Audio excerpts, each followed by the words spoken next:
Hello friends, मैं CA Purushottam Agarwal, CA inter, CMA inter, CA final और CMA final में costing subject का faculty हूं।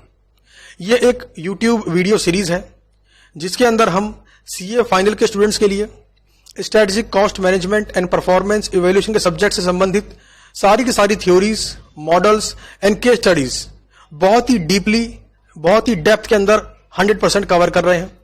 आज है चैप्टर नंबर 8।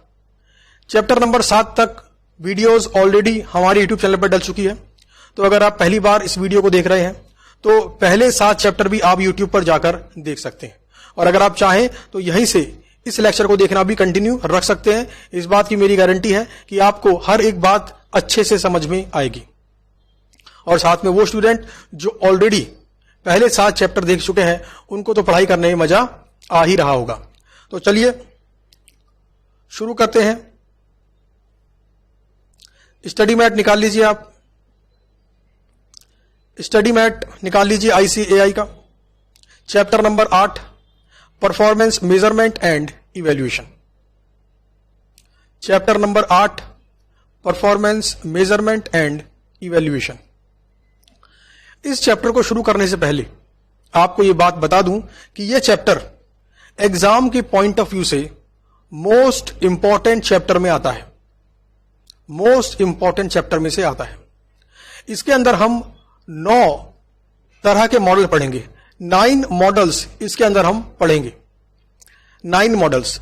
और एग्जाम के अंदर केस स्टडी के जो क्वेश्चंस हैं नॉर्मली इस चैप्टर से ज्यादा होते हैं।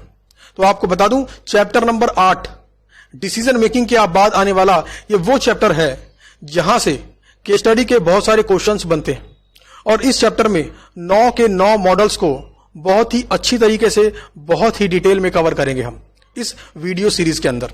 तो चैप्टर का नाम है 8, चैप्टर का नंबर है 8, और इसके अंदर हम पढ़ेंगे 9 मॉडल्स। 9 वो बातें जो किसी ना किसी ने समझाई, जिनके बेस पर किसी भी एंटिटी की परफॉर्मेंस को मेजर किया जाता है एंड इवैल्यूएट किया जाता है। कुछ अनुभवी लोगों के नाम इस चैप्टर के अंदर हम जानेंगे। आपको पहले से बता दूं, वो सारे के सारे नाम इंडियन नहीं है, ये सब के सब बाहर के लोग हैं, फॉरेन के लोग हैं। वहां पर एक कल्चर है कि जो भी आपने सीखा उसे अपनी बुक में लिखो और पब्लिक के संग शेयर करो। आपकी लर्निंग्स का बेनिफिट पब्लिक को भी दो। हमारे इंडिया के अंदर अभी वो कल्चर आया नहीं है, लेकिन धीरे धीरे इंडिया के अंदर वो कल्चर आएगा। जैसे मैंने भी यूट्यूब पर इन वीडियो सीरीज को जब डालने का निर्णय लिया तो मेरे मन में 2 बातें थी। पहली बात तो ये कि मैं उन स्टूडेंट की इसमें हेल्प करना चाहता हूं जो सेल्फ स्टडी कर रहे हैं, जो फाइनेंशियली थोड़ा सा वीक है, कोचिंग क्लासेस को अफोर्ड नहीं कर सकते। हालांकि इन स्टूडेंट्स के लिए हम डिस्काउंट दे दिया करते हैं अगर जेन्युइन स्टूडेंट हो तो, और फिर भी कुछ लोग सेल्फ स्टडी में ज्यादा भरोसा करते हैं, तो उनकी हेल्प करने के लिए, और साथ में जो नॉलेज मेरे को है उस नॉलेज को जितना मुझसे हो सके यूट्यूब पर उन स्टूडेंट के संग शेयर करने का मेरा दूसरा मोटिव था। तो इन 2 मोटिव के चलते ही इन वीडियो सीरीज को बनाकर हम यूट्यूब पर अपलोड कर रहे हैं। तो इसके अंदर पढ़ने वाले हम 9 मॉडल्स। सबसे पहले फोकस करते हैं चैप्टर के नाम के ऊपर।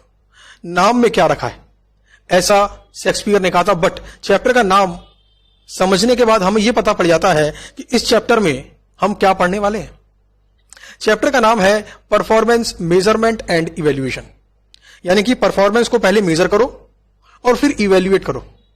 अगर बहुत ही सिंपल लैंग्वेज में कहूं तो एंटिटी ने इस साल कैसा परफॉर्म किया है उसको इवैल्यूएट करो और इसको उसके टारगेट से कंपेयर करो। It is called measurement and evaluation. अगर मैं आपकी बात करूं, आप स्टडी करते हैं तो आपको भी अपनी स्टडी परफॉर्मेंस को मेजर करना चाहिए और इवैल्यूएट करना चाहिए। अब आप बोलेंगे सर कैसे मेजर करें, तो ध्यान देना, एक दिन के अंदर कॉस्टिंग के कितने क्वेश्चन आप करते हो, कितने घंटे में, इसको आप डेली बेसिस पर लिखो। सिर्फ 10 दिन तक, सिर्फ 10 दिन तक। पहले दिन आपने कितने घंटे पढ़ाई की, 8 घंटे, 9 घंटे, 10 घंटे, 11 घंटे, 12 घंटे या 16 घंटे, जितने भी घंटे आपने पढ़ाई की वो, और उस दिन के अंदर आपने कितने क्वेश्चन की, तो आपको मालूम पड़ जाएगा कि एक क्वेश्चन को करने में आपको ऑन एन एवरेज कितना टाइम लगता है। हालांकि ये टाइम थोड़ा वेरी कर सकता है क्वेश्चन अगर छोटे बड़े हो, बट आप एक अपनी परफॉर्मेंस को इवेल्युएट करने के लिए इस काम को कर सकते हैं। तो पहले दिन करो और चेक करो पर क्वेश्चन कितना समय लगा, दूसरे दिन चेक करो पर क्वेश्चन कितना समय लगा, तीसरे दिन चेक करो पर क्वेश्चन कितना समय लगा। ऐसे करते करते अगले 10 दिन तक आप चेक करो कि आपको एक क्वेश्चन को करने में कितना समय लगता है। 10 दिन के बेस पर आप अपना बेस्ट रिजल्ट डे आइडेंटिफाई करो। वो कौन सा दिन था जहां पर एक क्वेश्चन को करने में आपको सबसे कम समय लगा, उस कम समय को बना लो अपना टारगेट। अब जब 11वें दिन आप पढ़ाई करो तो आपको पहले से मालूम पड़ जाएगा कि आज 8 घंटे में आपको कितने क्वेश्चन करके देखने ही है, कितने क्वेश्चन करके देखने ही है। और शाम में जब 8 घंटे पढ़ लेने के बाद आप चेक करोगे कि आपने कितने क्वेश्चन किए और कितने करने चाहिए थे according to your performance parameter, तो आपको मालूम पड़ जाएगा आज आपकी परफॉर्मेंस कैसी थी। आज आपने स्टडी अच्छे से की या आपकी एफिशिएंसी इफेक्टिवनेस आज कम रही। तो जिस प्रकार से आप डेली बेसिस पर अपनी परफॉर्मेंस को इवेल्युएट करके मेजर करना चाहते हैं, या कह लीजिए मेजर करके उसे इवेल्युएट करना चाहते हैं, वैसे ही कंपनीज भी, एंटिटीज भी अपनी परफॉर्मेंस को मेजर एंड इवेल्युएट करना चाहती हैं। आपके पास टारगेट क्या है? आपके पास टारगेट है नंबर ऑफ क्वेश्चंस का, नंबर ऑफ चैप्टर का, नंबर ऑफ कॉन्सेप्ट का। एक दिन में इतने कॉन्सेप्ट किए, इतने चैप्टर कंप्लीट कर लिए, इतने क्वेश्चन हाथ से बना के देख लिए, तो ये आपका टारगेट है। कंपनी के अंदर टारगेट अलग अलग होते हैं। अगर मैं एग्जांपल लूं डाबर कंपनी का, तो डाबर कंपनी का मेन मोटिव है प्रॉफिट कमाना। तो ये कंपनी वीकली बेसिस पर, मंथली बेसिस पर, क्वार्टरली बेसिस पर अपनी परफॉर्मेंस को कंपेयर करती है विद टारगेट प्रॉफिट। अच्छा, परफॉर्मेंस को कंपेयर करने के लिए क्या करना पड़ेगा? पहले परफॉर्मेंस को मेजर करना पड़ेगा। परफॉर्मेंस को मेजर करना पड़ेगा कि हालांकि इन 3 महीने में आपने कितना प्रॉफिट कमाया, इस 1 महीने में आपने कितना प्रॉफिट कमाया। समझ गए? तो परफॉर्मेंस को मेजर करने के बाद ही उसको आप इवेल्युएट या कह लीजिए कंपेयर कर सकते हैं। तो यह बात करी मैंने एक प्रॉफिट मेकिंग एंटिटी की।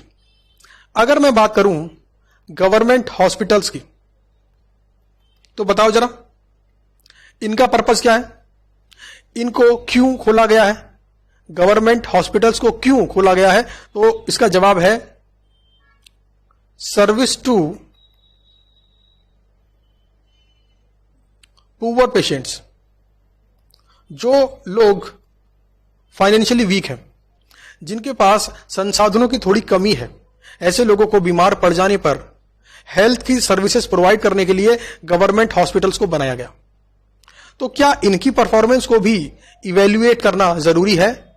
यस, परफॉर्मेंस सभी की इवेल्युएट करना जरूरी है।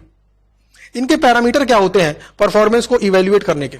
तो आप जरा सोचकर बताओ पैरामीटर क्या होने चाहिए इनकी परफॉर्मेंस को इवेल्युएट करने के। अब ध्यान देना, धीरे धीरे मैं परफॉर्मेंस पैरामीटर की बात करने लगा हूं। पैरामीटर, अगर मैं टेक्निकल लैंग्वेज में बोलूं तो इसे बोलते हैं KPI, की परफॉर्मेंस इंडिकेटर। की परफॉर्मेंस इंडिकेटर या फिर कह लीजिए पैरामीटर। किन पैरामीटर पर हम चेक करेंगे कि हॉस्पिटल्स ने अच्छा काम किया, डॉक्टर्स ने अच्छा काम किया, नर्सेस ने अच्छा काम किया? पैरामीटर नंबर 1, एक दिन में एक डॉक्टर कितने पेशेंट को अटेंड करता है, कितने पेशेंट को अपनी सर्विसेज देता है। इस रेशो से हम चेक कर सकते हैं डॉक्टर की परफॉर्मेंस। बताओ यस कि नहीं? यस और नो बताओ। Yes sir. नर्सेस के खिलाफ इस महीने कितनी कंप्लेंट आई, इससे हम चेक कर सकते हैं उनकी परफॉर्मेंस। अगर किसी पर्टिकुलर नर्स के खिलाफ बहुत ज्यादा कंप्लेंट्स आई हैं, इसका मतलब है वो नर्स अपनी ड्यूटीज को अच्छे से परफॉर्म नहीं कर रही है। एग्री और नॉट?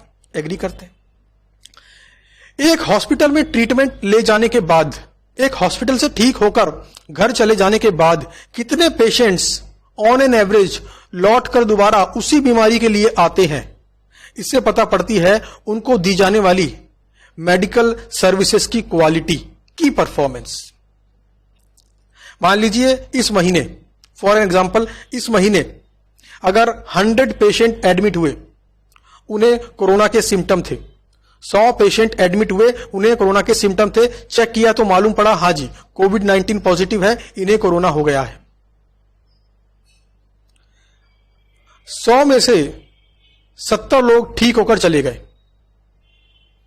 उन 70 लोगों में से 7 लोग फिर से लौट कर आ गए अगले ही दिन कि हमें तो फिर से तकलीफ हो रही है। तो इससे मालूम पड़ता है कि उनको दी गई हेल्थ सर्विसेज की क्वालिटी अच्छी नहीं थी, यानी हॉस्पिटल की परफॉर्मेंस अच्छी नहीं थी। एक डॉक्टर से मेडिसिन लेकर आया, मान लीजिए आपको कोल्ड हो गया, डॉक्टर ने मेडिसिन लिखी, आपने मेडिसिन कंज्यूम की, टाइम पे मेडिसिन खाई, डॉक्टर ने जैसा बोला वैसे मेडिसिन खाई, और उसके बावजूद भी एक हफ्ते के बाद फिर से आपको वही प्रॉब्लम आ गई। इसका मतलब डॉक्टर की सर्विसेज की क्वालिटी में कहीं ना कहीं कमी थी, उसकी परफॉर्मेंस अच्छी नहीं थी। तो परफॉर्मेंस को मेजर करना और इवैल्यूएट करना इतना ज्यादा जरूरी है, और उसी से पता पड़ता है कि एक एंटिटी आगे बढ़ रही है या पीछे जा रही है। अगर आपने आपका परफॉर्मेंस पैरामीटर ये निकाला कि कॉस्टिंग का केस स्टडी का एक क्वेश्चन करने में आपको आधा घंटा मैक्सिमम लगना चाहिए। कितना घंटा? आधा घंटा मैक्सिमम। अगर आप आज 8 घंटे पढ़ाई करने का मूड बना के बैठे हैं कि आज मैं 8 घंटे पढ़ाई करूंगा according to my planning, according to my temperament, आज 8 घंटे से पहले मुझे उठना नहीं है, पढ़ाई करनी है। इसका मतलब क्या हुआ? 8 घंटे में आपको केस स्टडी के 16 क्वेश्चन हाथ से बनाकर देख लेने चाहिए। शाम को जब 8 घंटे बाद आप उठे और आपने देखा कि आपने तो फ्लो में केस स्टडी के 20 क्वेश्चन कर दिए, इसका मतलब आज आपकी परफॉर्मेंस बेहतर रही। और ध्यान देना, प्लानिंग तो हम करते हैं लंबे समय के लिए, 3 महीने के लिए, 6 महीने के लिए, 1 साल के लिए और 5 साल के लिए। समझते हैं बात? 3 महीने, 6 महीने, 1 साल, 5 साल। लेकिन वो प्लानिंग अचीव होगी कि नहीं, इस बात को आप डेली बेसिस पर चेक कर सकते हैं विद योर परफॉर्मेंस। अगर आप डेली बेसिस पर अपने टारगेट को बीट कर रहे हैं, अपने टारगेट से बेहतर परफॉर्म कर रहे हैं, इसका मतलब है कि आप अपनी प्लानिंग को अचीव कर लेंगे। तो प्लानिंग अचीव हुई कि नहीं हुई, इसके लिए 3 महीना वेट नहीं करना। डेली बेसिस पर आप चेक कर सकते हैं कि आप कैसी स्टडी कर रहे हैं। तो यह है परफॉर्मेंस मेजरमेंट एंड इवैल्यूएशन। इसके अंदर हम पढ़ेंगे 9 मॉडल्स, जहां पर अलग अलग तरीके बताए गए हैं एक एंटिटी की परफॉर्मेंस को इवैल्यूएट करने के।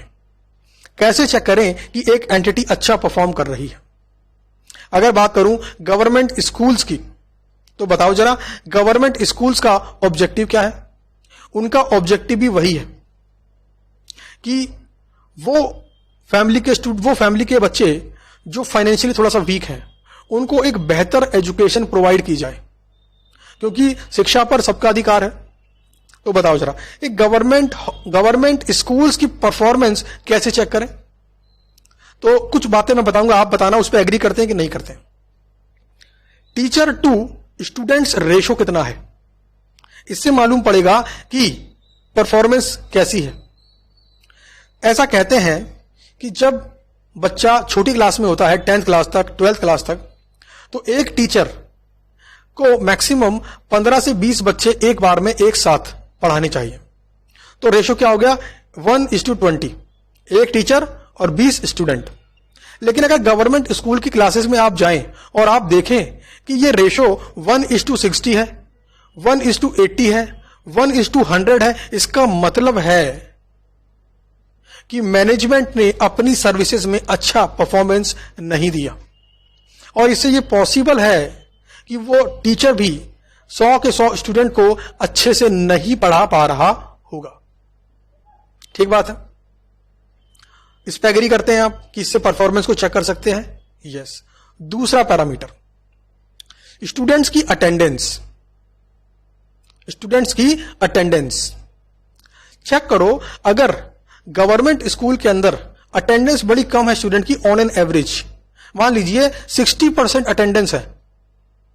यहां पर मैं किताबी अटेंडेंस की बात नहीं कर रहा, यहां पर मैं एक्चुअल अटेंडेंस की बात कर रहा हूं। किताबों में तो दिखाई देंगे कि सब प्रेजेंट थे, बट एक्चुअल में चेक करो क्या सब प्रेजेंट थे।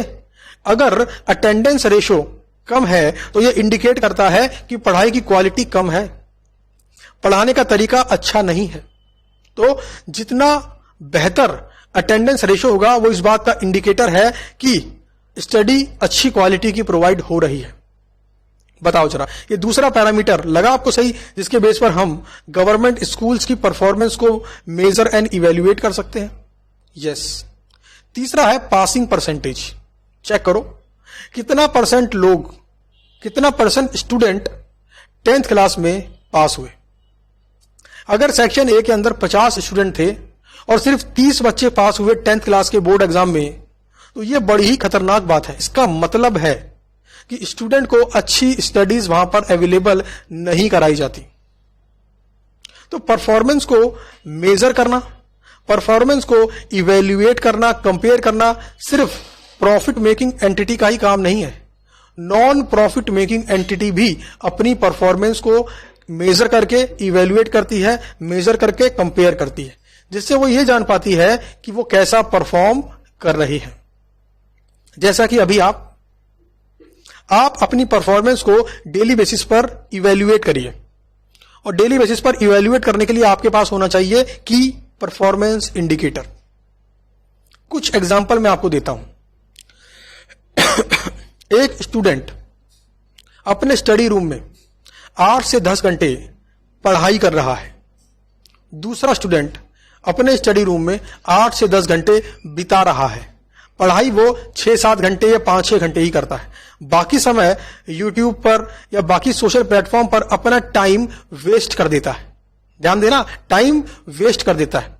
अगर यूट्यूब पर आप कोई ऐसी वीडियो देख रहे हो जिससे आपको फायदा है, जो आपके ऑब्जेक्टिव को अचीव करने में आपकी हेल्प कर रही है, तो उस यूट्यूब वाले टाइम को भी हम स्टडी टाइम में ऐड कर देंगे। जैसे ये वीडियोस ऑन एन एवरेज 1 घंटे की एक वीडियो होती है। अगर आप स्पीड बढ़ाकर देखना चाहें तो देख सकते हैं, यूट्यूब में ऑप्शन होता है स्पीड को बढ़ाने का। आप नॉर्मल स्पीड पर भी देखते हैं और 1 घंटे में पूरी वीडियो देखते हैं, तो इससे जो ऑब्जेक्टिव है आपका उसको अचीव करने में आपको मदद मिलेगी। तो ये टाइम आपका स्टडी टाइम में ऐड करेंगे। लेकिन अगर आप कोई ऐसी वीडियो देख रहे हैं जिसका आपके ऑब्जेक्टिव से कोई लेना देना नहीं, तब फिर उसे हम टाइम वेस्टेज में काउंट करेंगे। तो बताइए, इन दोनों स्टूडेंट को जब मैं आपस में कंपेयर करूंगा तो which one is good student? वो स्टूडेंट बेहतर है जो 8 घंटा पढ़ाई करता है, टाइम वेस्ट नहीं करता। और वो जो 8 घंटे स्टडी रूम में बिताता है बट पढ़ाई 5-6 घंटे करता है, उसको बोलो कि भैया तुझे 5 घंटे पढ़ना है तो 5 घंटे मन लगाकर पढ़, बाकी 3 घंटे स्टडी रूम में मत बैठा रहे, बाहर आ जा, फोन को दूर कर दे और सोचता रहे कि अब मैं कैसे और इंप्रूव करूं, मेरा मन क्यों नहीं लग रहा, मैं क्यों थक गया हूं, क्यों मेरे में एनर्जी नहीं है। आइडेंटिफाई करो उन रीजंस को जिनकी वजह से 5 घंटे से ऊपर पढ़ने में आपका दिमाग आपको मना कर रहा है। माइंड डायरेक्शन देता है, बॉडी काम करती है। अगर माइंड आपके डायरेक्शन नहीं दे पा रहा है पढ़ाई करने के लिए, इसका मतलब है कुछ ना कुछ रीजन है। तो वो रीजन क्या है? तो आपको आइडेंटिफाई करना होगा कि क्यों आपका मन नहीं कर रहा, ऐसा वो क्या रीजन है, और उसका एनालिसिस करने के बाद आपको पता पड़ जाएगा कि रीजन क्या है। और उस रीजन को अगर आपने रिमूव कर दिया तो भाई साहब 8 घंटे की तो बात छोड़ो, 18 घंटे भी आप पढ़ाई करोगे और पढ़ाई करने में आपको मजा आएगा। ऐसा नहीं होगा कि 8 घंटे पढ़ना है उसके बाद जिंदगी चालू होगी, उस 8 घंटे को भी आप एंजॉय करने वाले हो। तो ये था एक चैप्टर का कंक्लूजन।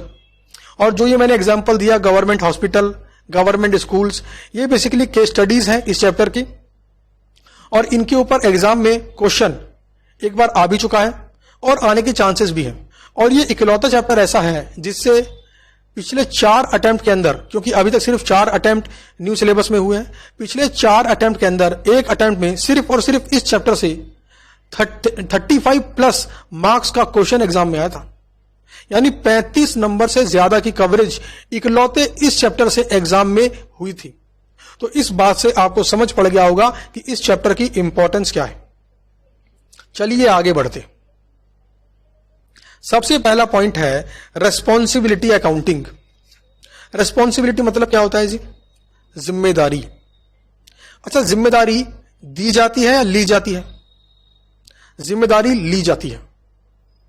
अगर आप अपनी जिम्मेदारी खुद ले लो, जिंदगी में आप क्या करने वाले हो आप खुद सोचो और खुद अपने कामों के लिए अपने आप को जिम्मेदार आज से ठहराना चालू कर दो, तो आपके काम करने के तरीके में एक अच्छा बदलाव आएगा और इससे आपको फायदा होगा। आपके पिताजी भले ही कितना कहते रहे कि पढ़ाई करो पढ़ाई करो पढ़ाई करो, लेकिन पढ़ाई करने की जिम्मेदारी वो आपको दे नहीं सकते। लेकिन जिस दिन आपने वो जिम्मेदारी खुद से ले ली तो आपको कोई रोक नहीं पाएगा।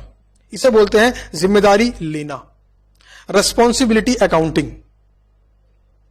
आज के इस मॉडर्न बिजनेस इन्वायरमेंट के अंदर जब एक कंपनी किसी व्यक्ति को एम्प्लॉय करती है तो वो उसे एम्प्लॉय मानकर एम्प्लॉय नहीं करती, वो उसे कंपनी का पार्टनर मानते हुए एम्प्लॉय करती है। यह मानते हुए उसे जॉब पे रखा जाता है कि जितना हम इस कंपनी को आगे बढ़ाने के लिए कोशिश या मेहनत करते हैं उतनी मेहनत या कोशिश ये भी करेगा, और अगर वो ऐसा करता है तो उसको फायदा होता है। तो ये आज के जमाने की बिजनेस करने का तरीका है। अगर कोई ऐसा एम्प्लॉय आपकी कंपनी में आ गया जो आपकी कंपनी को अपनी कंपनी मानकर पूरे एफर्ट्स दे, तो आपकी कंपनी को आगे बढ़ाने में वो आपकी जरूर मदद करेगा, और ऐसे एम्प्लॉय को एम्प्लॉय नहीं पार्टनर कहते हैं। इसी कॉन्सेप्ट को कंपनीज ने अपने डिपार्टमेंट के अंदर भी चालू कर दिया। आज की डेट की बात कर रहा हूं, रेस्पॉन्सिबिलिटी अकाउंटिंग। एक कंपनी अपने बहुत सारे डिपार्टमेंट बनाती है और हर डिपार्टमेंट का एक हेड बना देती है, हेड, और उस डिपार्टमेंट के हेड को एक जिम्मेदारी दी जाती है कि आपका ये काम है। अब अगर डिपार्टमेंट के हेड ने वो जिम्मेदारी ले ली तो भाई साहब वो डिपार्टमेंट का हेड कंपनी के लिए पार्टनर है, कंपनी के लिए एसेट्स है। लेकिन अगर उस डिपार्टमेंट के हेड ने वो जिम्मेदारी नहीं ली तो वो बेकार है, कोई नया इंप्लॉय तलाश करो, उसको रिप्लेस करो। आखिर होती क्या है रेस्पॉन्सिबिलिटी अकाउंटिंग? कंपनीज छोटे छोटे डिपार्टमेंट बनाकर एक बंदे को नियुक्त कर देती है जो उसका हेड होता है और उसकी रिपोर्टिंग खुद से करवाती है। मैं एग्जांपल देता हूं, जैसे मान लीजिए उदाहरण के लिए ये मैं हूं, टीचिंग करता हूं मैं। अच्छा, मैंने बहुत सारे डिपार्टमेंट अपनी एंटिटी में बना दिए हैं। जैसे एक है डिस्पैच सेक्शन, जिसका काम है स्टूडेंट द्वारा ऑर्डर की गई क्लासेज एंड बुक्स को डिस्पैच करना। इसका एक हेड है मिस्टर ए। क्या नाम रखा मैंने? Mister A. तो मिस्टर ए की जिम्मेदारी है कि जब स्टूडेंट ऑर्डर कर दे तो सारे डॉक्यूमेंट वेरिफिकेशन हो जाने के बाद उनको डिस्पैच कर दें बुक्स। दूसरा है कस्टमर इंक्वायरी सेक्शन। आपको बड़ा अजीब सा लग रहा होगा कि सर कस्टमर क्यों बोला? मैं आपको समझा रहा हूं कंपनी की लैंग्वेज। तो जो स्टूडेंट इंक्वायरी करते हैं उनको इंफॉर्मेशन प्रोवाइड करने का एक सेक्शन है, उसका भी एक हेड है। उसकी जिम्मेदारी है इस बात को इंश्योर करने की कि सारी क्वेरीज टाइम पर रिजॉल्व हो। अगर क्वेरीज टाइम पर रिजॉल्व नहीं होती तो मैं उनसे पूछूंगा कि क्या हुआ, क्यों रिजॉल्व नहीं हुई। तो ऐसे अलग अलग हेड हमने बना रखे। तो इनसे होता क्या है कि जब कभी मुझे पता करना होगा कि कैसा चल रहा है डिपार्टमेंट, कैसे चल रही है एंटिटी, तो मैं सिर्फ डिपार्टमेंट हेड से बात करूंगा। मैं उनके अंडर जो इंप्लॉइज काम कर रहे हैं उनसे बात नहीं करूंगा। मैं सिर्फ डिपार्टमेंट के हेड से बात करूंगा कि कैसी चल रही है आपकी डिपार्टमेंट, और उनको जो जिम्मेदारी दी थी उनके बेस पर उनकी परफॉर्मेंस को मेजर करूंगा और इवेल्युएट करूंगा। अगर डिस्पैच होने में डिले हुआ तो मैं पूछूंगा डिस्पैच क्यों लेट हुआ। अगर रीजन जस्टिफाइड है, उनके एंड पे मिस्टेक नहीं है, तो एग्री कर जाऊंगा, और अगर उनके एंड पे मिस्टेक है इसका मतलब है उन्होंने अच्छे से अपनी ड्यूटी परफॉर्म नहीं की। तो जिम्मेदारी अगर वो ले लेता है और मन लगाकर काम करता है तो मैं समझ जाऊंगा कि ये व्यक्ति हमारी एंटिटी के लिए एसेट है। तो ये रिस्पॉन्सिबिलिटी अकाउंटिंग का ही एक तरीका है, आज के जमाने का एक तरीका है। एक कंपनी के अंदर रिस्पॉन्सिबिलिटी सेंटर यानी कि हर डिपार्टमेंट को चार कैटेगरी में तोड़ा जाता है।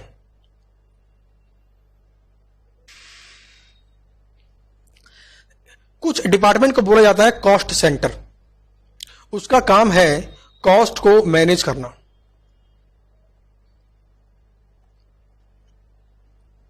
कॉस्ट को मैनेज करना। ये डिपार्टमेंट का जो हेड है वो सिर्फ इसी बात के लिए रिस्पॉन्सिबल होगा कि कॉस्ट स्टैंडर्ड कॉस्ट से कम रहे और हो सके तो और कम कर ले। स्टैंडर्ड कॉस्ट से एक्चुअल कॉस्ट ऊपर ना जाने पाए, और अगर पॉसिबल हो तो इसे और कम कर लो। तो ये जिम्मेदारी है कॉस्ट सेंटर के डिपार्टमेंट हेड की। दूसरा होता है रेवेन्यू सेंटर। इसकी जिम्मेदारी है सेल्स रेवेन्यू को इंक्रीज करने की। यह हमेशा क्या करेगा, सेल्स टीम को टारगेट देगा, उनसे क्वेश्चन पूछेगा, आपको इतना टारगेट दिया था, उतना क्यों नहीं बेच पाए? क्या आपने इस कस्टमर से बात की? क्या आपने उस कस्टमर से बात की? इस कस्टमर ने क्या बोला, उस कस्टमर ने क्या बोला, वो कस्टमर क्यों नहीं खरीद रहा? क्योंकि इसकी जिम्मेदारी क्या है, रेवेन्यू को इंक्रीज करने की। एक होता है प्रॉफिट सेंटर। इसकी जिम्मेदारी है प्रॉफिट को इंक्रीज करने की। ये कॉस्ट सेंटर और रेवेन्यू सेंटर दोनों पर भी नजर रखता है। इसका काम है प्रॉफिट को इंक्रीज करना। अगर रेवेन्यू नहीं बढ़ेगा तो रेवेन्यू डिपार्टमेंट से पूछेगा कि रेवेन्यू क्यों नहीं बढ़ रहा, और अगर कॉस्ट बढ़ गई तो कॉस्ट डिपार्टमेंट से पूछेगा कि भाई कॉस्ट क्यों बढ़ गई। अगर रीजन जस्टिफाइड है तो ओके है, वरना पेनल्टी लगेगी। उसके बाद है इन्वेस्टमेंट सेंटर। यहां पर होता है, जो जिम्मेदारी होती है वो होती है ऑप्टिमम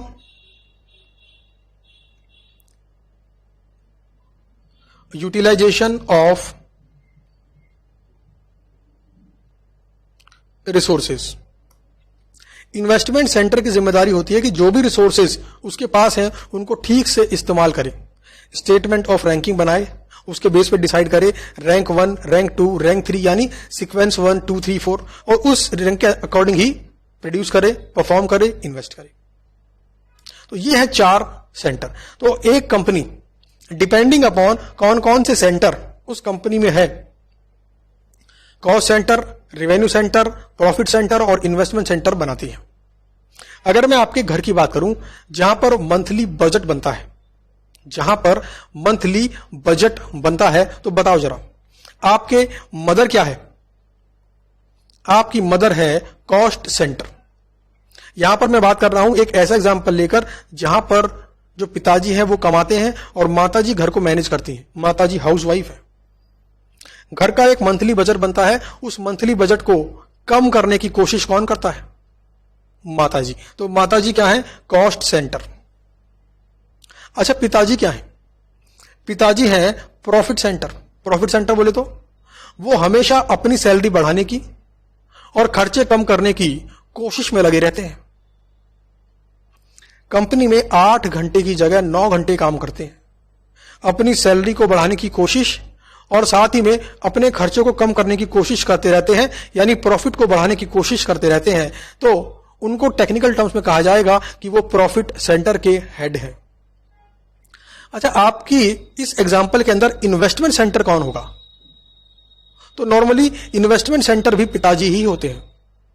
उनके पास जो पैसे हैं, जो रिसोर्सेज हैं, उनको ठीक से यूटिलाइज करना। जैसे घर खरीदने में कितने खर्च करेंगे, कार खरीदने में कितने खर्च करेंगे, बच्चे को अगर फॉरेन एजुकेशन करवाने की सोच रहे हैं तो कितना खर्च करेंगे, अगर बिटिया की हायर एजुकेशन करवाना चाह रहे हैं तो कितना खर्च करेंगे। तो अपने रिसोर्सेज को ऑप्टिमम तरीके से यूटिलाइज करने की जिम्मेदारी भी पिताजी की ही होती है। तो पिताजी प्रॉफिट सेंटर का भी काम कर रहे हैं, इन्वेस्टमेंट सेंटर का भी काम कर रहे हैं। तो डिपार्टमेंट के अंदर यह भी हो सकता है कि एंटिटी अगर छोटी हो तो वहां पर ये सारे के सारे काम कोई एक व्यक्ति ही कर रहा हो। एग्जाम्पल के लिए, आपने अपने घर के पास एक किराना की दुकान देखी होगी। तो किराना की दुकान का वो ओनर ये सारे काम करता है। किराने की दुकान में कॉस्ट कम हो, खर्चा कम हो, इस बात की कोशिश भी वही करता है। सेल बढ़े, इस बात की कोशिश भी वही करता है। प्रॉफिट बढ़े, इस बात की कोशिश भी वही करता है। और साथ में इस दुकान को चलाने में उसका इन्वेस्टमेंट कम से कम हो, इस बात की कोशिश भी वही करता है। तो शुरुआत में जब एंटिटी छोटी होती है तो ये सारी की सारी जिम्मेदारी एक व्यक्ति ही उठाता है। जब धीरे धीरे बिजनेस बड़ा होने लगता है तो अलग अलग डिपार्टमेंट बनाकर अलग अलग रिस्पॉन्सिबिलिटी अलग अलग व्यक्ति को दे दी जाती है कि भैया आपकी ये जिम्मेदारी है, आपकी ये जिम्मेदारी है, आपकी ये जिम्मेदारी है। तो जो व्यक्ति जिम्मेदारी को अच्छे से पूरा करे वो कंपनी के लिए एसेट होता है, और जो उसे अच्छे से पूरा ना करे वो कंपनी के लिए लायबिलिटी होता है। और ध्यान देना, लायबिलिटी को कम करेंगे तो प्रॉफिट बढ़ेगा, एसेट को बढ़ाएंगे तो प्रॉफिट बढ़ेगा। यानी ऐसे इंप्लॉय को रिप्लेस करें और एक ऐसे इंप्लॉय को हायर करें जो कंपनी में एज ए पार्टनर काम करे, जो पार्टनर स्पिरिट के साथ काम करे, इंप्लॉय मेंटेलिटी के साथ काम ना करे। कल को जब आप भी कोई कंपनी ज्वाइन करेंगे तो इंटरव्यू के अंदर उनको ये बात जाहिर कर देना कि आप एम्प्लॉय मेंटेलिटी वाले लोग नहीं हो। आप वो नहीं हो जो शाम को 6 बजते ही अपने लैपटॉप को बंद कर देंगे, शाम को 5:30 बजते ही अपने डैशबोर्ड से उठ जाएंगे, बोलेंगे टाइम हो गया है, अब काम कल होगा। ये बोलते हैं एम्प्लॉय मेंटेलिटी। एक होती है ओनर मेंटेलिटी, जिम्मेदारी लेने वाले व्यक्ति। ऐसे व्यक्ति को हर कंपनी एम्प्लॉय करना चाहती है। तो आपको समझ में आया किस प्रकार से रिस्पॉन्सिबिलिटी अकाउंटिंग का इस्तेमाल किया जाता है। अब बात करते हैं कि वो कौन से 9 मॉडल हैं जिनके बेस पर एक कंपनी अपनी परफॉर्मेंस को इवैल्यूएट करती है। तो ध्यान देना, 4 हैं प्योर फाइनेंशियल मॉडल, जो प्योर फाइनेंसिंग की बात करेंगे, पैसे की बात करेंगे, और बाकी 5 हैं अदर मेजर, मतलब फाइनेंशियल भी है, नॉन फाइनेंशियल भी है। फाइनेंशियल की बात भी करेंगे, नॉन फाइनेंशियल की बात भी करेंगे। तो गिन लेते हैं जरा, कितने मॉडल हैं? 1 2 3 4 5 6 7 8 और 9। इन 9 मॉडल्स को एग्जाम में छोड़कर जाना बहुत ज्यादा खतरनाक सिद्ध हो सकता है। हाईली इंपॉर्टेंट है ये 9 के 9 मॉडल्स। एग्जाम में इन पर बेस्ड केस स्टडी आती ही आती है, प्रैक्टिकल क्वेश्चन आते ही आते हैं, और ये चैप्टर बहुत इंपॉर्टेंट है न्यू सिलेबस के अंदर। तो पहला मॉडल है रिटर्न ऑन इन्वेस्टमेंट, दूसरा मॉडल है रेसिडुअल इनकम, तीसरा मॉडल है इकोनॉमिक वैल्यू एडेड, चौथा मॉडल है शेयर होल्डर वैल्यू एडेड, पांचवा है बैलेंस स्कोर कार्ड, छठा है परफॉर्मेंस पिरामिड, सातवां है बिल्डिंग ब्लॉक मॉडल, आठवां है परफॉर्मेंस प्रिज्म मॉडल। ऊपर था परफॉर्मेंस पिरामिड मॉडल और यह है परफॉर्मेंस प्रिज्म मॉडल, और 9वां है triple bottom line model.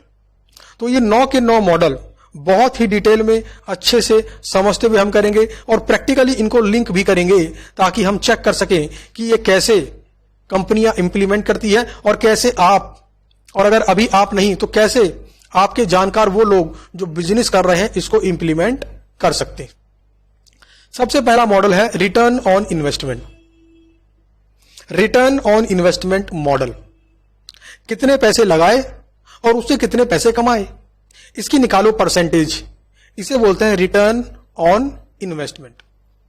Example के लिए, अगर 2 करोड़ रुपए की दुकान खरीदकर 2 करोड़ रुपए की दुकान खरीदकर कोई साल में 10 लाख रुपए कमाता है, तो बताओ जरा उसने कितना परसेंट प्रॉफिट कमाया? तो ये हो गया आपका 5%। 2 करोड़ रुपए दुकान में लगाकर साल के 10 लाख रुपए कमाता है, तो वो कितना परसेंट कमा रहा है? 5%। इसी को बोलते हैं रिटर्न ऑन इन्वेस्टमेंट। तो रिटर्न ऑन इन्वेस्टमेंट का फॉर्मूला क्या है? बड़ा सिंपल फॉर्मूला है, profit divide by investment multiplied by 100। अगर कंपनी की परफॉर्मेंस चेक कर रहे हो तो कंपनी का प्रॉफिट डिवाइड बाई कंपनी का इन्वेस्टमेंट मल्टीप्लाइड बाई 100। अगर किसी डिपार्टमेंट की परफॉर्मेंस को चेक कर रहे हो तो डिवीजन का प्रॉफिट, डिपार्टमेंट का प्रॉफिट डिवाइड बाई डिपार्टमेंट का इन्वेस्टमेंट। डिवीजन कहूं या डिपार्टमेंट कहूं एक ही बात है। तो यह है फॉर्मूला रिटर्न ऑन इन्वेस्टमेंट को निकालने का। तो आपके मन में सवाल आ रहा होगा कि सर ये मेथड आखिर बताया किसने? ये मेथड किसने बताया? ऐसा कोई नाम हमारे पास नहीं है, क्योंकि ये एक नॉर्मल मेथड है, एक नॉर्मल मेथड है। इस मेथड से प्रॉफिट मेकिंग एंटिटीज अपनी प्रॉफिट की परफॉर्मेंस को चेक करती है। मैं आपको एग्जांपल लेता हूं कि कैसे इस मॉडल का इस्तेमाल करती हैं कंपनीज और करना चाहिए, और जो लोग अनएजुकेटेड है या जिनको इन मॉडल्स के बारे में नहीं पता, और किस प्रकार से वो लोग अपने पैसे की बर्बादी करते हैं और किस प्रकार से वो लोग अपना जीवन खराब करते हैं, मैं आपको सिखाता हूं। मैं बात करता हूं दिल्ली की, क्योंकि मैं दिल्ली में रहता हूं। दिल्ली में एक एरिया है चांदनी चौक।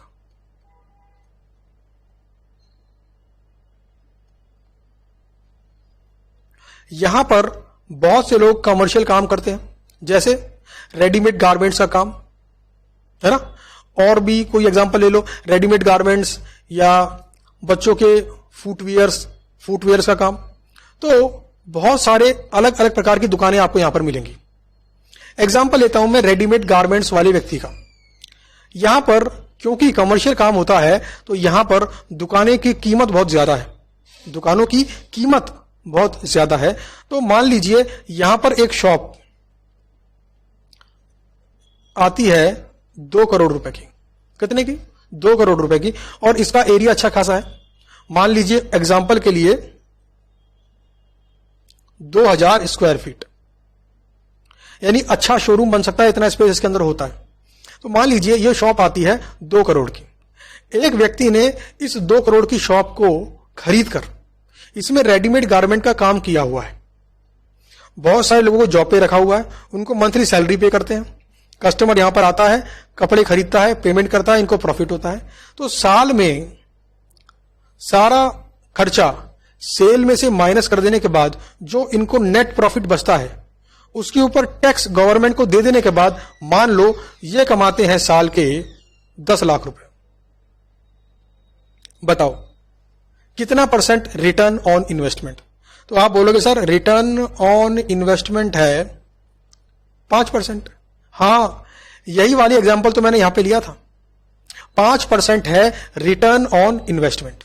अब बात करते हैं कि जो व्यक्ति 2 करोड़ की दुकान खरीदकर चांदनी चौक में रेडीमेड गारमेंट्स का काम कर रहा है, सातों दिन दुकान खुली है, कभी छुट्टी नहीं होती, कभी कोई गवर्नमेंट हॉलिडे आ गया 15 अगस्त 26 जनवरी तो ही छुट्टी होती है, वरना साल में 350 दिन तो ये दुकान खुलती ही होगी।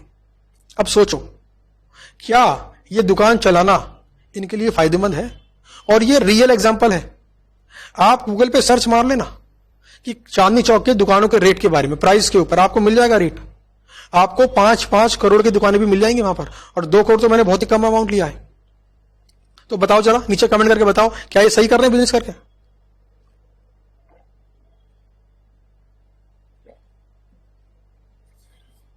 क्या ये सही कर रहे हैं? तो ये गलत कर रहे हैं। क्यों? 5% कमाने के लिए 365 दिन में से 350 दिन ये व्यक्ति अपनी दुकान पर बैठा हुआ मिलता है। कोई त्योहार नहीं, कोई छुट्टी नहीं, सभी इंप्लॉइज को मैनेज करो, कभी कोई इंप्लॉय नहीं आया उसके बदले काम करो, चोरी चकारी का ध्यान रखो, स्टॉक मेंटेन करो, कस्टमर को सारे प्रोडक्ट दिखाओ, और उसके बाद इतनी सारी माथाफोड़ी करने के बाद कितना कमाया? 5%। तो इन भाई साहब को मैं बता दूं कि अगर इस पैसे को ये एफडी के रूप में बैंक में रख देते ना, तब भी ये 7% कमा लेते। और क्योंकि अभी गवर्नमेंट ने कुछ रेपो रेट में चेंजेस किया है, चक्कर में एफडी का रेट भी कम हो गया है, तो अगर 6% भी लगा लूं तो ये लो बिना काम किए अगर ये 2 करोड़ रुपए को बैंक में भी रख देते तो साल में 6% ये कमा लेते। साल में 6% ये कमा लेते। टैक्स टूक्स काट दो तो 5.5%, 5% कमा लेते। आप 5% भी लगा लो। अब सोचो, 2 ऑप्शन। एक ऑप्शन है 2 करोड़ लगाओ और पूरे साल गधों की तरह काम करते रहो। दूसरा ऑप्शन है 2 करोड़ लगाओ एफडी के अंदर और पूरे साल फ्री रहो, या फिर उस फ्री टाइम में कुछ और कमा लो, कुछ और कर लो। कौन सा वाला बेटर है? नीचे कमेंट बॉक्स में कमेंट करके बताओ। तो आप सब कहेंगे कि सर समाधान ये लग रहा है कि इस 2 करोड़ को बैंक में डालकर 5% कमाओ, और जो दुकान अभी खरीद रखी है उसी दुकान को किराए पर लेकर धंधा करो, बिजनेस करो। अगर किराए पर लेने के बाद साल में 10 लाख की जगह 6 लाख भी बचते हैं तब भी करो। क्यों? 10 तो आपको बैंक दे देगा और 6 आपके यहां से आ गए, कितने हो गए? 16 लाख। तो देखा आपने, उसी दुकान में अभी काम कर रहे हैं, बस चेंज क्या किया, उस दुकान को बेचकर वैसी ही कोई दुकान किराए पर लेकर अपना काम चालू कर दिया। प्रॉफिट कमा रहे हैं 6 लाख रुपए, 10 लाख से कम कमा रहे हैं, मैं कम मान रहा हूं, कम कमा रहे हैं, उसके बाद भी टोटल इनकम इनकी ज्यादा हो गई। वही एफर्ट, वही दुकान, उसी एरिया में दुकान, वही बिजनेस और इनकम ज्यादा। इसे कहते हैं परफॉर्मेंस को मेजर करने के बाद स्टेप्स को लेना, परफॉर्मेंस को कंपेयर करने के बाद एक्शंस को लेना, रीजन को आइडेंटिफाई करना। तो अगर इन्होंने रिटर्न ऑन इन्वेस्टमेंट निकाली होती तो ये खुद घबरा गए होते कि मैं कर क्या रहा हूं, पूरे साल यहां पर जमा बैठा रहता हूं, बारिश हो तो चाय समोसे नहीं खा पाता, यहां बैठा रहता हूं, कोई त्योहार फंक्शन हो, दोस्त की पार्टी हो, नहीं जा पाता, यहां बैठा रहता हूं, और कमा कितना रहा हूं मैं, बैंक एफडी के रेट से भी कम। तो it is a performance parameter, यानी की परफॉर्मेंस इंडिकेटर, की परफॉर्मेंस पैरामीटर क्या है बिजनेस के लिए? एफडी का रिटर्न।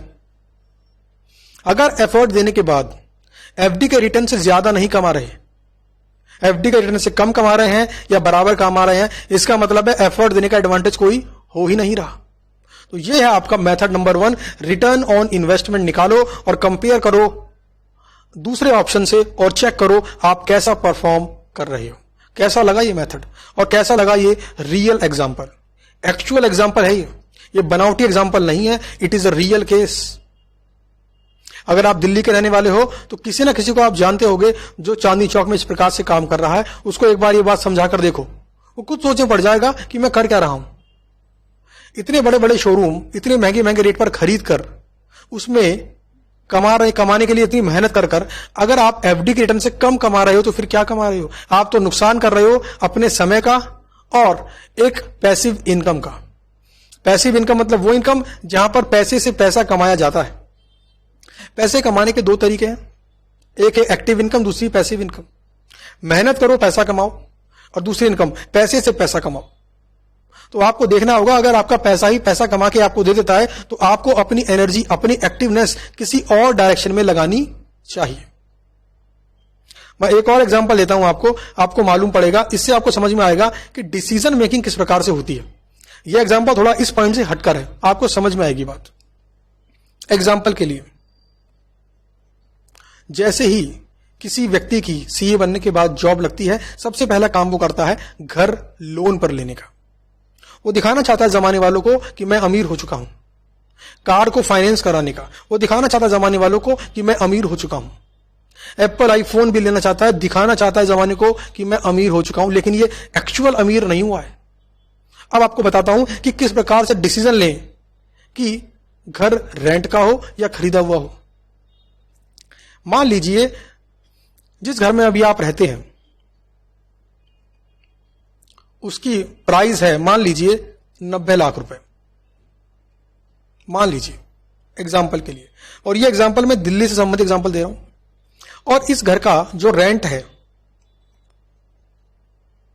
मान लीजिए वो है 20,000 पर मंथ। आपके पास 2 ऑप्शन है। पहला ऑप्शन तो यह है कि इस घर में जो 90 लाख का है आप रहते रहो। दूसरा ऑप्शन यह है कि इसको बेचकर 90 लाख को अंटी कर लो, 90 लाख को अंदर कर लो, और बाद में ऐसा ही कोई सिमिलर घर रेंट पर ले लो 20,000 पर मंथ में। तो बताओ जरा फाइनेंशियली कहां पर बेनिफिट है? फाइनेंशियली कहां पर बेनिफिट है? तो 90 लाख का गुना कर दो 6%। अगर 90 लाख का घर आपने बेच दिया और 6% पर बैंक में रख दिया तो कितने कमाओगे पूरे साल में? 5,40,000।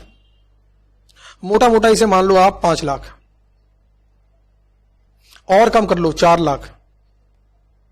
ठीक है, 4 लाख रुपए आपने कमाए। अच्छा, रेंट कितना लोगे पूरे साल में? 20 गुना 12, 12 दूनी 24, 2,40,000। अच्छा, सिमिलर घर में रहने के बाद आपने 1,60,000 बचा भी लिए और आप फाइनेंशियली फ्री भी हो। फाइनेंशियली फ्री मतलब इतना सारा अमाउंट आपके पास है, आप में गर्मी रहेगी। समझ में आ रही है बात? तो ये मैंने फाइनेंशियल पॉइंट ऑफ व्यू से बताया कि डिसीजन कैसे लेना चाहिए। इसी को बिजनेस में इंप्लीमेंट कर दें, अगर ये होम की जगह कर दें शॉप। ये बात आप अपने पिताजी के संग शेयर करना या अपने भाई या रिलेटिव के संग शेयर करना जो किसी शॉप को खरीद कर उसमें बिजनेस कर रहा है, उसके संग ये बात शेयर करना। वही सेम एग्जांपल, 90 लाख की शॉप है, 90 लाख की शॉप खरीद कर उसमें बिजनेस करें या उसको रेंट पर लेकर उसमें बिजनेस करें। आप बोलोगे सर कमर्शियल है तो रेंट बढ़ जाएगा। हाँ तो बढ़ा लो रेंट, इसको 20 की जगह 25 कर लो, 25,000 पर मंथ निकाल लो। अब 90 लाख का 6% 5,40, 5 लाख मान लो, 4 लाख मान लो, अब निकालो 25 गुना 12। तो आपको पता पड़ेगा कि नेट एडवांटेज मिलेगा आपको रेंट वाले ऑप्शन में। और यहां पर एक फ्लेक्सिबिलिटी है, यहां पर एक फ्लेक्सिबिलिटी है। आपके किसी जानकार ने किसी ऐसी जगह शॉप ली और शुरुआत में ही बड़ा इन्वेस्टमेंट कर दिया और बाद में मालूम पड़ा कि ये लोकेशन प्राइम लोकेशन नहीं है। ओहो, लग गई, अब प्राइम लोकेशन तो है ही नहीं। इसका मतलब है अब इसको बेचो, और बेचने की हालत तो आप पता ही इस समय कैसे बिक रही है प्रॉपर्टी। प्रॉपर्टी की खरीदारी नहीं है, तो प्रॉपर्टी में पैसा ब्लॉक हो गया है। अब ना तो बेच पा रहे हैं, ना बिजनेस दूसरी जगह कर पा रहे हैं, फाइनेंशियली ब्लॉक हो गए, फाइनेंशियल फ्रीडम खत्म हो गई। तो अगर उन्होंने रिटर्न ऑन इन्वेस्टमेंट मॉडल को पहले चेक किया होता और पहले सोचा होता कि मुझे कहां फायदा है, तो शायद उन्होंने ये शॉप रेंट पर ली होती। और जब रेंट पर ली होती और उनको मालूम पड़ता कि ये प्राइम लोकेशन नहीं है, कस्टमर का फुटफॉल यहां पर नहीं है, वो दूसरे एरिया में है, तो फटाक से दुकान को खाली कर देते, वहां पर दुकान किराए पे ले लेते। समझ में आती है बात? आपको बता दूं, इस टेक्निक का इस्तेमाल करता है बैंक। आप अपने आसपास देख लेना, बैंक की कोई भी ब्रांच, कभी भी बैंक उस जगह को खरीद कर नहीं खोलता है, किराए पर लेकर खोलता है, लीज पर लेकर खोलता है। 10 साल का एग्रीमेंट करता है, 12 साल का एग्रीमेंट, 15 साल का एग्रीमेंट, कभी भी खरीदता नहीं है, हमेशा लीज पर लेकर ही काम करता है। तो यह था आपका मेथड नंबर 1। अब बात करते हैं मेथड नंबर 2। तो मेथड नंबर 1 आपको समझ में आ गया अच्छे से। अब बात करते हैं मेथड नंबर 2, रेसिड्यूअल इनकम। इसका मतलब क्या है? इसका मतलब है income earn over and above minimum target income. यानी जो कंपनियां मेथड नंबर 2 को लगाती हैं, वो ये चेक करती हैं कि इस पर्टिकुलर काम से होने वाला प्रॉफिट क्या टारगेट प्रॉफिट से ज्यादा है, क्या टारगेट इनकम से ज्यादा है। अगर उससे ज्यादा है तब तो वो उस काम को करेंगे, वरना वो नहीं करेंगे। ये हल्का सा मॉडिफाइड वर्जन है रिटर्न ऑन इन्वेस्टमेंट का। एग्जाम्पल के लिए मान लीजिए एक काम को शुरू करने में 20 लाख रुपए की इन्वेस्टमेंट करनी पड़ेगी, 20 लाख की इन्वेस्टमेंट करनी पड़ेगी, और कंपनी को पता है कि 20 लाख की इन्वेस्टमेंट करने के बाद ये 2 लाख रुपए हर साल कमाएंगे, 2 लाख रुपए हर साल कमाएंगे। अब ये इस 2 लाख को कंपेयर करेंगे विद टारगेट इनकम। अच्छा, टारगेट इनकम मतलब मिनिमम इनकम जो कि होनी ही चाहिए। अच्छा, इस 20 लाख को अगर बैंक में रख दें और 7% का इंटरेस्ट मिले, तब कितना हो जाएगा? 1.40 लाख। तो इसको बोल देते हैं ये लोग मिनिमम इनकम, यानी इतनी इनकम तो होनी ही चाहिए। तो 2 लाख माइनस 140, तो 60,000 क्या हो गया आपका? Residual income.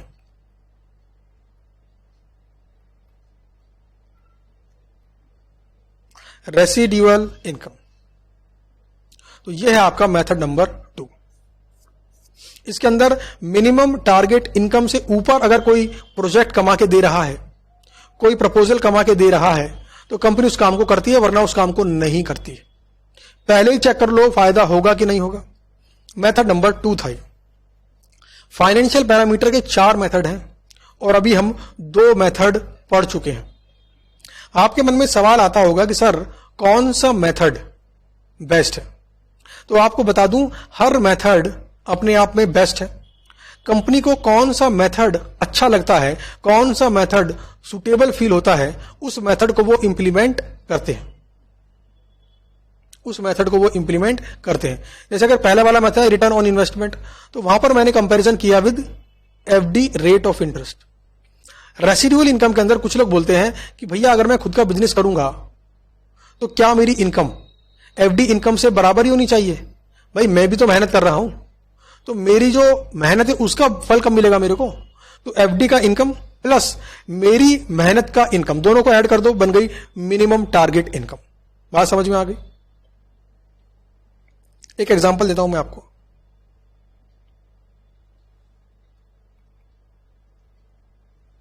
Method number 1 return on investment में मैंने क्या बोला आपको कंपेयर करो कि आपकी ऑल्टरनेटिव रेट ऑफ रिटर्न क्या है, यानी उस पैसे को बिजनेस में ना लगाकर कहीं और लगाया जाए तो कितना कमाओगे। तो मैंने बोला कि एफडी से कंपेयर कर लो।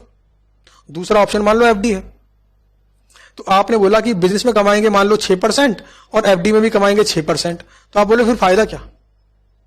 तो फिर फायदा क्या, हम एक्स्ट्रा तो कमा नहीं रहे। तो एक व्यक्ति ये बोल सकता है फायदा बस यही है कि आप बिजी रहोगे तो तब भी हम बिजनेस करेंगे, यहां पर ग्रो होने के चांसेस है, यहां पर ग्रो होने के चांसेस है। कल को बिजनेस चल निकला तो ये 6% की जगह 16% भी हो सकता है। बिल्कुल ठीक बात है। अच्छा, तो ये लोग कौन सा मेथड फॉलो कर रहे हैं, ये फॉलो कर रहे हैं रिटर्न ऑन इन्वेस्टमेंट मेथड। कुछ लोग क्या बोलेंगे कि 6% तो एफडी का रेट है, प्लस मैं जो अपनी सेल्फ सर्विसेज दे रहा हूं उसका अमाउंट भी तो यहां पर ऐड करो, क्योंकि मेरी भी तो कुछ अपॉर्चुनिटी कॉस्ट है। अगर मैं अपने बिजनेस में ना काम करके कहीं पे जॉब करता तो मैं कुछ कमा के लाता, अब वो मैं कमा के नहीं ला पा रहा हूं बिकॉज ऑफ दिस बिजनेस, तो ये क्या बन गई मेरी अपॉर्चुनिटी कॉस्ट। इसी को बोलते हैं मिनिमम टारगेट इनकम। इसको हमने बोल दिया residual income approach, method number 2। तो अब यहां पर हम इससे कंपेयर कर रहे हैं कि क्या एक्चुअल इनकम इससे ज्यादा है।